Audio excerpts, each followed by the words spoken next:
demak, joyning balandligi haqida umumiy ma'lumotlarni ko'rib chiqamiz. Joyning balandligi ikkiga bo'linadi, ya'ni nisbiy va mutlaq balandlik. Ularning farqi nimadan iborat?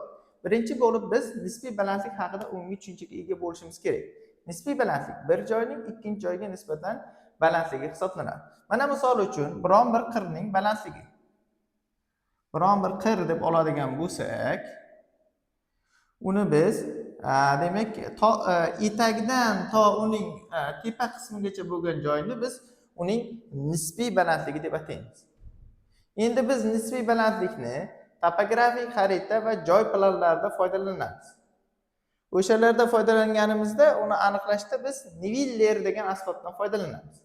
Qo'lbola niviller qanday yasaladi? Qo'lbola niviller demak 1 metrlik tayoqqa mana bu joyga demak 20 santimetrlik taxta qoqiladi va uning o'rtasiga shovul o'rnatiladi. Shovul mahalliy tilda biz shayton deb ataymiz. O'sha nivillerni biz qirning mana bu qismiga olib kelib qo'yamiz va bu joyga olib borib bittamiz qozib qo'yamiz. Keyinchalik qirning bu qismiga olib kelib qo'yamizda, keyin mana bu joyga borib yana bitta qozib qo'yamiz. Keyin bunday va bunday. Oxirida tog'ning demak qirning ustki qismiga chiqamiz. Demak, buning mutlaq nisbiy balandligi 4 metr. Endi bu qismini ham o'lchab chiqamiz. Bu endi nisbatan tikroq bo'ladi. Demak, mana shunday chizmani umumiy ravishda keyin biz birlashtirib chiqamiz. Endi o'sha 4 ta gorizontalni biz demak umumiy ravishda mana shunday holatda tasvirlaymiz.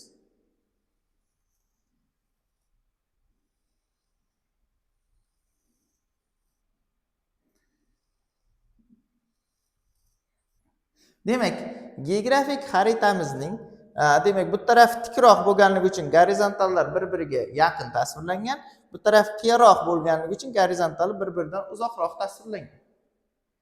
Endi gorizontalning balandliklari bir xil bo'ladi. Gorizontalning qiya tomonini ko'rsatuvchi chiziq mana bu berk shtrix chizig'i deb ataladi. Demak, biz qo'yib chiqqan mana bu chiziqchalar berk shtrix deb ataladi. Demak, nisbiy balandlik aynan mana shunday gorizontallar yordamida tasvirlanadi. Agar u balandlik bo'lsa, demak, berk shtrix tashqi qismiga qo'yiladi. Agar u chuqurlik bo'ladigan bo'lsa, berk shtrixni biz uning ichki qismiga qo'yamiz. Gorizontalning qaysi tomon tik deb bizga agar savol tushadigan bo'lsa, demak, boyagi qonuniyatimiz bo'yicha tepa tomon shimol, pastki taraf janub, o'ng qo'l tarafimiz sharq, chap qo'l tarafimiz g'arbiy tomon hisoblanadi. Gorizontalning sharqiy tomoni tik, g'arbiy tomoni esa qiya hisoblanadi. Demak, gorizontallarga oid misol mana shunday mazmunda tushadi. Ya'ni nisbiy balandlikka oid. Endi unda gorizontallar balandligi bir xil mazmunda o'zgarib boradi.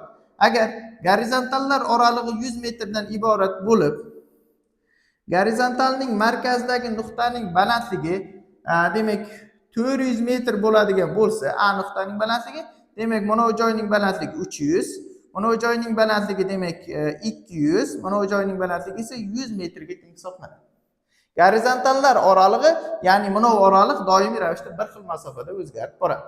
Demak, joy plani va topografik xaritalarda biz doimiy ravishda mana shunday gorizontallardan foydalanamiz.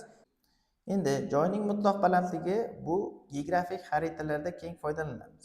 Joyning mutlaq balandligi nima deydigan bo'lsak, joyning mutlaq balandligi joyning dengiz sathiga nisbatan balandligi bu joyning mutlaq balandligi hisoblanadi. Ya'ni nima uchun dengiz sathidan olingan degan savol hamada tug'ilishi mumkin. Chunki dengiz sathining yer sharida umuman dengiz sathining sathi bir xil. Shuning uchun ham umumiy ravishda joyning mutlaq balandligida biz dengiz sathiga nisbatan foydalanamiz. Mana misol uchun O'zbekistonning mutlaq balandligi bizda Boltiq dengiziga nisbatan joylashgan hisoblanadi. Shunga ko'ra Toshkent shahrining balandligi demak 400 metrni tashkil qiladi. Ya'ni Boltiq dengiziga nisbatan. Demak, joyning mutlaq balandligi dengiz sathiga nisbatan olinishini biz ko'rib o'tdik.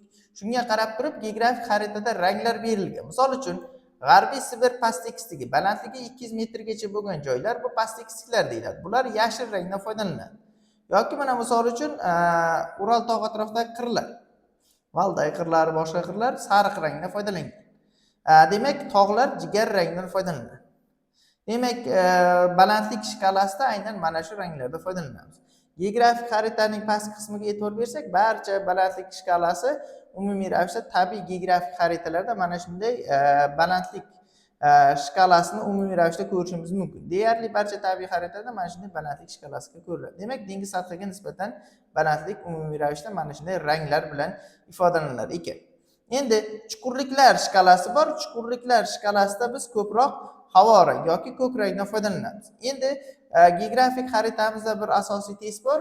Okeanlarning chuqur qismi uning qaysi qismiga to'g'ri keladi degan savolimiz juda ko'p xatolarga yo'l qo'yishimiz mumkin. Okeanlarning chuqur qismi uning chekka qismlariga to'g'ri keladi. Sababi nimada desalar, bitta quruqlik va bitta suvlik tutashgan joyda eng chuqur cho'kmalar hosil bo'lganini kuzatishimiz mumkin. Demak, asosan chuqur joylar okeanlarning chuqur qismiga to'g'ri kelishi, aynan chekka qismlariga to'g'ri kelishining sababi aynan mana shundan iborat hisoblanadi. Rang qanchalik to'qlashib bo'lsa, shuncha chuqur ekanligini ifodalaydi.